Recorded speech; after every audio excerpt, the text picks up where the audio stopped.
Hello, my friend. I'm seated. I'm looking at you. You are looking at me. We're enjoying each other's view. Keep liking that button, man. Keep liking it. It looks good. It looks very good. I'm excited that you are part of this challenge to like the button and subscribe if you haven't. Athletics Without Boundaries, man. I'm back. Long weekend, great weekend. Blessed am I. Great games. It's warm up here in Northwest. Oregonians are feeling the heat. We are living it. We are enjoying it. We are alive, man. World Cup continues. Semifinals tomorrow. France versus Spaniara. Hard to pick that, but I'll go Paris Saint-Germain. Those boys are hot, man. England versus Argentina. You'll never see me saying Great Britain. You know why? Falkland Islands. The war between Argentina and the UK. Iron Fist lady. Margaret Thatcher. What was she doing?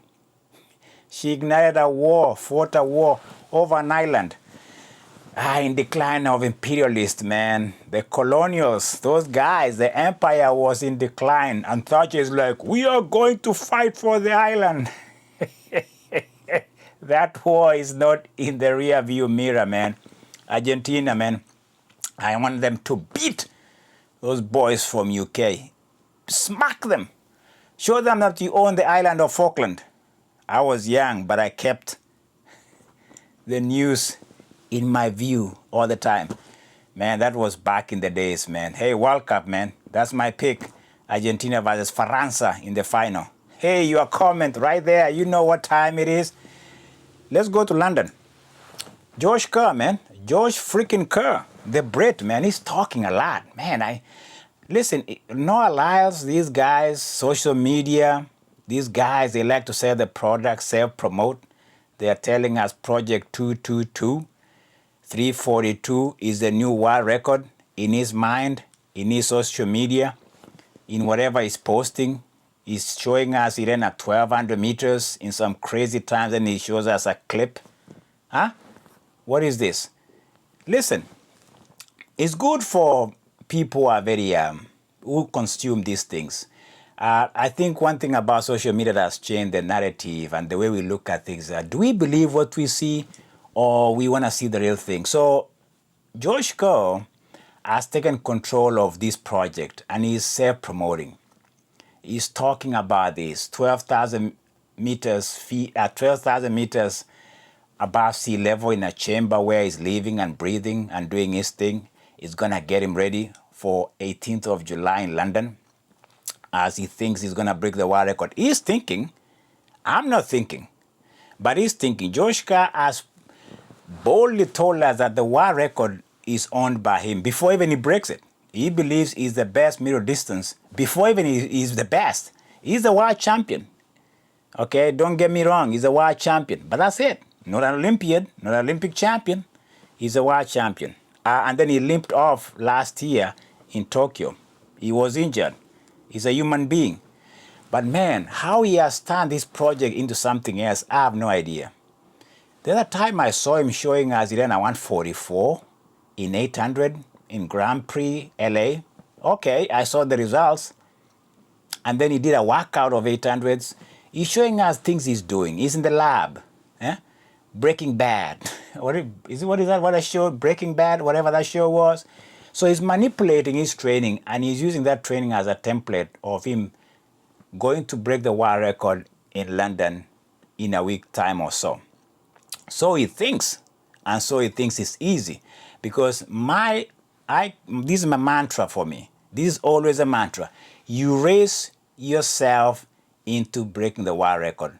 As we speak, Josh Kerr's best time in the mile is 3:45. Okay, the world record is 3:43.11. No, 13 by the GOAT, the man from Morocco. Okay, this guy, he ran 3:27s in 1500 before he went 3:26 as the world record. And he was doing 54s as if it was nothing in every race he did. Al Garouge pretty much should be a template of what he did. When he broke the mile record, He went through the 1500 meters in 3:28. The best for Josh Kerr in the 1500 meters right now is 3:27. Okay? Al Garouge's world record is 3:26. So he could do 3:28 in the mile as he broke that record. What I'm telling you guys is that, and you can listen to me until the day comes of the 18th and you won't do it, is that Josh Kerr he can inflate himself, he can inflate the narrative, sell the tickets. He can be the Gregory of UFC that sold the tickets and he was out in the first minute of the UFC championship. These guys are a masterpiece in selling tickets. They are saying that in London right now is the hard ticket to go see Josh Kerr break the world record. Add to the fact that even Kelly Atchison is jumping on the bandwagon that she's saying, or people are saying she's capable of breaking the world record too in London. So what these Brits are telling us is that middle distance is going back home. Back home where Sebastian Coe, Steph Cram, Steve Ovett back in the days, the Musketeers of back in the days. So if you look at Josh Kerr circus, the tabloid mentality seems to be creating in London, it's nothing strange. It comes to the territory. And the Project 222 that he has, put in the billboards all over London might be selling the tickets. But I think my point is this. So you can sell the tickets, but there's one thing you cannot deny. The world record is seeking to break of Al Garouge that has withstood for the last many years. Is a record that even Jakob Engelston tried. He came the closest since the time of Al Garouge. And progressively, I have not seen Josh Kerr being the man. I think for him, he's very good he has mastered the art of getting the people to believe in his heroism. He knows how to market himself. He has found some good players that has joined him in doing this. And London is turning out, to be honest with you, to be a circus of egomaniacs that he has become to me, looking from a distance, a man who was a marketing genius. And it doesn't matter whether he break the world records or not on the 18th of July in London, in that Grand Prix. It is the fact that he's going to make some good money. And that's the bottom line for these athletes when you think about it. This is the same guy who joined the Grand Slam that Michael Johnson created a year ago, and maybe he's trying to make up the money lost because he never get paid. And he has done this very well, and I give him credit for that. But there's one thing you have to respect about world records. They always come organically. There's always progressive towards those goals. And Al Garouge's resume, his body of work building up to that world record of 3:43.13 was incredible. And I allude to the fact that if you look at his first 1500 meters of 3:26, that's an exceptional world record, exceptionally good. 3:27 is Josh Kerr's best. Okay? And I'm just giving you some things that you can think about. So when Al Garouge went from 3:26 1500 meters record, and he broke the world record in 1999 of the mile, he went through the 1500 meters in 3:28. Okay? World record, what is world record here? Let's go back here to look at facts. 3:26 was his world record. When he broke the mile, he crossed the 1500 meters in 3:28. That is just a few seconds off his world record, going into the mile of 3:43.13. Noah Ngeny, who is the second best miler in the world ever, ran at 3:43.43. Nobody has come close even to Noah Ngeny's record. And so the leap of faith that Josh Kerr is thinking is going to take, it makes you think it's a sense of just arrogance and entitlement. And this ownership, we own the mile. Roger Bannister broke the 4-minute barrier in the mile. This is a Great Britain thing. This is a Scottish thing. We own the mile. We want the middle distance supremacy to go back home. That is what seems to be driving these young men and the people around it. That's just my opinion. It's the same thing the World Cup. The last time England won the World Cup is 1966. They have the best league in the world. So they have, but most of the players who have made Premier League incredibly great is foreign players because the league has the money. And now looking at this World Cup, there's a talk of the Cup or the World Cup going back home. Going back home to London. That is a dream of the Brits. Okay? My friend, let me just be very candid here. Facts be told. Middle distance athletics, and even when you talk of football, I'm talking of world football, England will be lucky to make the final. And if they do, they have to face France or Spain. And that ain't happening. Let's just be very honest. If they do, I'll be the first one here to say, God bless the King. I'll be the first one to say right here, God bless the King. And they can rule the world again. But it ain't happening on the 18th, and it's not happening on Sunday in the World Cup. I'm just saying right now. So the reason why I'm pushing this point is because for Josh Kerr, and the leap of faith is looking to deliver on the 18th, is that he's going from far off of 345 and he's talking of 342.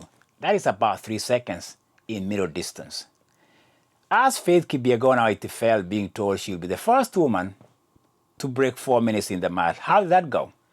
Every time you have a project that is being sponsored by your company, every time you think of project 4 minutes for Faith Kipyegon, even when you think of the project of Eliud Kipchoge, and now we have a project by Brooks for Josh Kerr for the mile.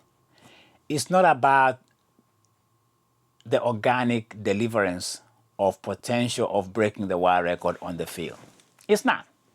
Let's leave it at that. It's all about generating viewers, creating anticipation, hiking the prices that are right now in London. The hottest ticket on the 18th of July is the possibility of the inflated or the public idea of Josh Kerr breaking the world record in the mile. Even, what's her name? Keely, the 800-meter lady indoor world record. She's jumping the bandwagon. She's part of the fray. She's part of the whole, yeah, we're going to have a woman, we're going to have a man breaking the world record and bring it back home where it belongs, London. Heathrow Airport, my friends, is jamming with flights. People going to spectate the spectacle of 2 world records, the mile and the 800 meters for women. It ain't happening. Yared Nuguse has been invited. What is the other names we've seen they're being invited? A few names have been invited. Nathan Green. Which other name did I see? I didn't see Timothy Cheruiyot. I was not invited there. I didn't see Cameron Myers, the Australian, who is very hot right now, 346. Yeah, he wasn't invited. And let's put it this way. Okay, so Josh Kerr, let's go back to this guy who is the blockbuster guy they're selling for the Project 222. What has he done in the mile this year? The mile, 1,500 meters. Something, let's see what has he done for us lately for us to believe he's going to do this. 800 meters in LA, 144. All right, best time. What else has he done? Clips of him training, 800 meters. Some things that we don't even know how true they are because we are just being given some shadowy, things are just made up maybe. The other day we saw that he lives in a 12,000 meters altitude chambers. He wakes up to that, drinks this Mount Everest environment. So he's going to come back like Moses from Mount Everest or altitude of 12,000 and deliver us into the wild mile of 12,342. This is just too much for me to even talk about, because this is just tabloid stuff. This is circus. Like, I go back to the Grigory McGregory guy in the UFC. It was oversold. 1 minute into the fight, the guy was gone. Huh? Oh, man. I find it comical. I find it almost like absurdity. I find it almost like making fun of the war records. Because war records are not broken in the boardroom. They are never broken in the lab room. They are never broken in the training ground. They are never broken by clips of what you're doing. Huh? Let's look at Al Garouj, for instance. Did he tell us much of what he was doing? No, he showed us on the track. He showed us in Rome when he ran that time. And we could see that he's not coming out of nowhere. He was made out of stuff.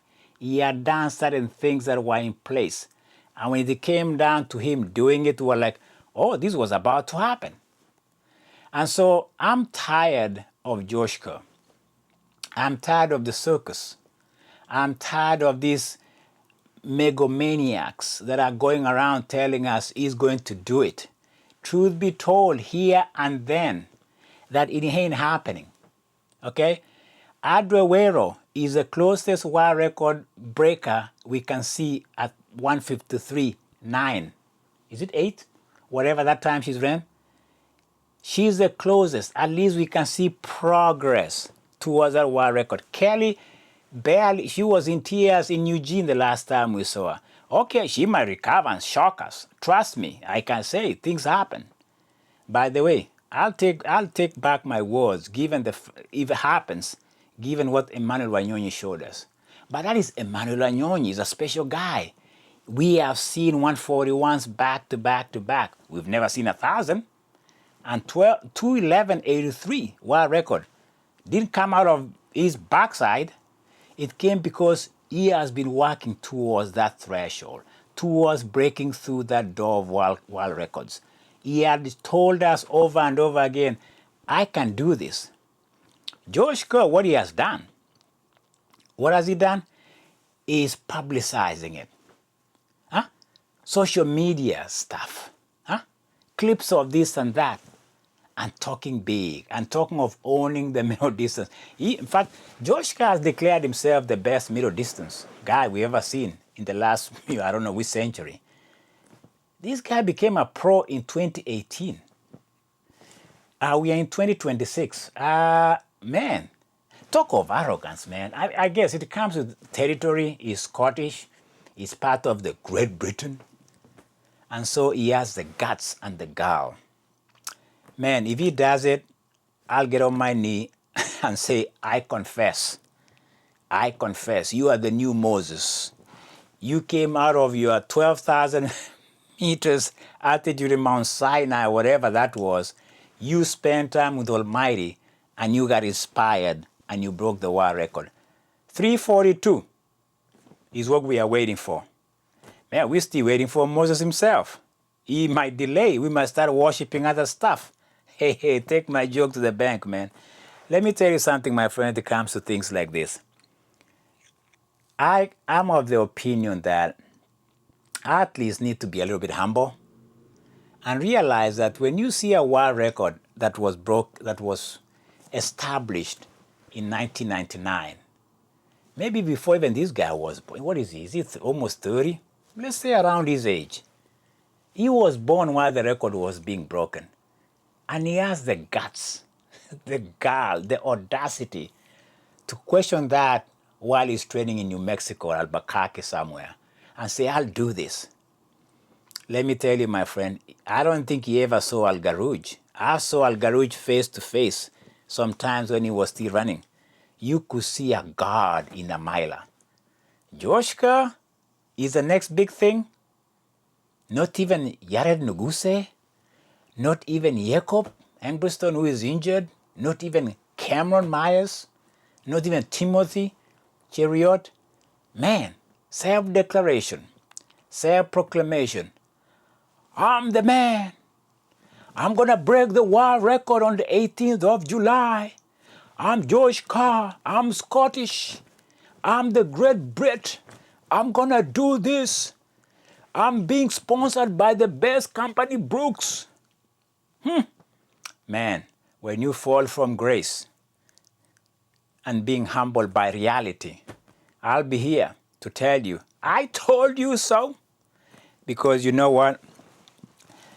When it comes to some things, times don't lie. Times just don't lie. You cannot manipulate time. Unless your name is Ruth Chemngetich, you can go from oblivion to 209 in the marathon, and people are like, hey, that was shocking. When it comes to the mile, my friend, hey. The fastest we've had was what? What is Jacob Embriston's best time in the mile? 3:44? I think so. Maybe that. I'm not sure, but he's the closest who has come to the world record. If at all, 3:44 is close. This guy, Josh Kerr, man. Listen, man, you can have it. If you have it, we'll celebrate that. We'll ring the bell. The Big Ben clock will go, bah! And I can say to the Queen, I salute you in your grave. But it ain't happening. Okay? That was my take on what might be and what will not be. George Kerr, your comments, man. Is he going to break it? You got a few days. You can give me your comment. Is he going to do it? Will England win the World Cup? Give me your comments. I'll talk to you later, my friend. Ciao. And me to you. Good day. Good night. Enjoy sports, athletics. My opinion is not the gospel. The gospel is the truth. And the truth will happen on July 18th in London. London is burning. London is burning. Don't tell me why we sang that